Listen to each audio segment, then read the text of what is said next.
So what we thought we'd talk about today was we were chatting with a friend the other day about them being in a relationship in lockdown, and because they're in close proximity a lot, that they are feeling it being quite a strain. And I don't know if any of you can relate to that.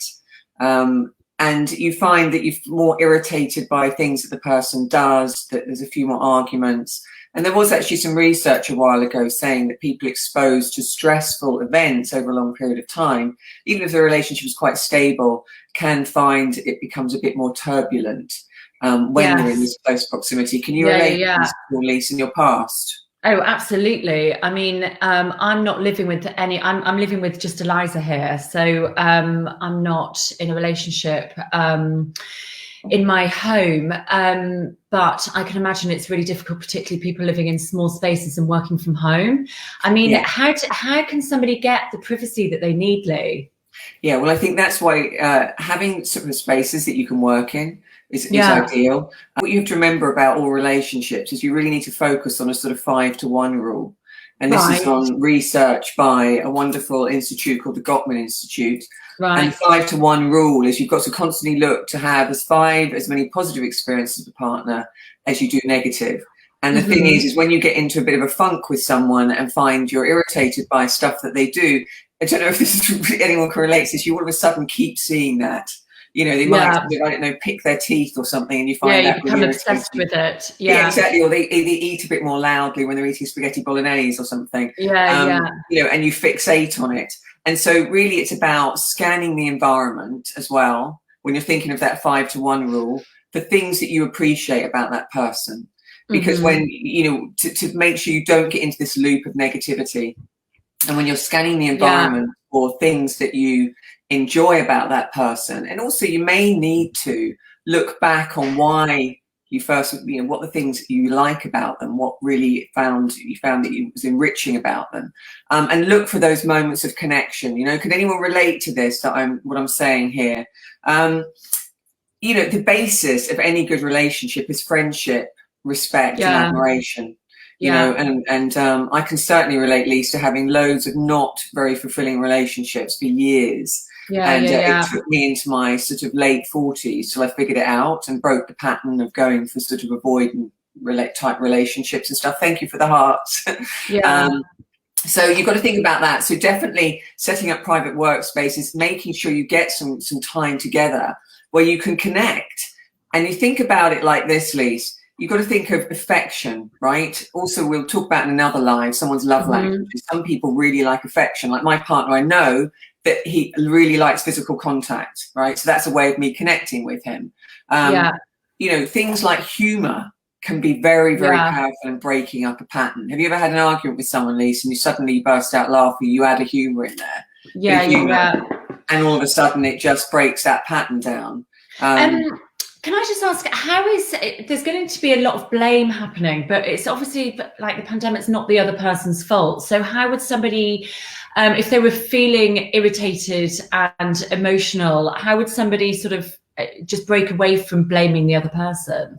Yeah, I think that's a really valid point, actually, Lisa, because I think one of the major things here is if you feel like you have a complaint to make, right, is watching your physiology. So making sure you calm yourself down, doing some breath work. Actually, there's an amazing man on here called the Breathing Project. He does amazing breath work seminars. If you're on here, Brian, I'm flagging you. Go and check him out, because if you want to learn about breath, I'm going to. I've heard that. If you can calm your physiology and you can, this will open up some clear thinking, and then go in, if you have a complaint, with what you might call a gentle startup.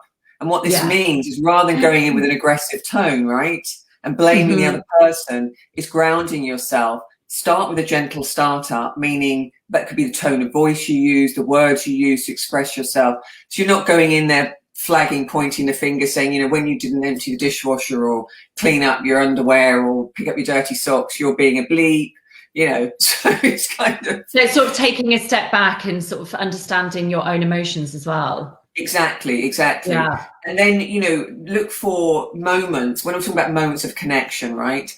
When someone's talking to you, often it's called bids for attention. You know, might be they remark about something in the news or something about the kids. Listen, give them those moments of attention. These moments of connection are what build and nurture the emotional bank account, right? Yeah. And when you're stacking the emotional bank account with these moments of connection, that can really help when you need to make a withdrawal if your relationship's under strain, you know, and if you need to have, you know, a sort of constructive argument, if you like.